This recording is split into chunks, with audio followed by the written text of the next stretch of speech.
Hey friends, if you wish to wake your Windows laptop from sleep with the lid closed, then please watch this video. I will guide you through the procedure. So, it won't work on everybody's computer, but like in 90% of the computers. So, search for Device Manager in the Windows search bar and open the Device Manager window.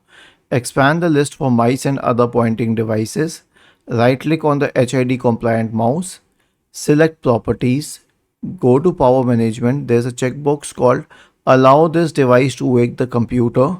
Check this checkbox. There are a lot of users who may say we don't see the Power Management tab. So click on OK. Right click on the other mouse. Try it for the other mouse. Does that one have it? Mostly touchpads have this option. If not, then an external mouse can have this option, and if it doesn't, then you may not have this option at all, but in 90% of the cases you will find this option. And then click on OK. Now even if the lid is closed, you can use your mouse to wake up the computer. Was this helpful?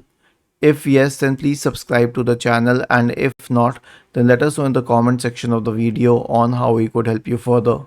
Thank you for watching this video and have a nice day.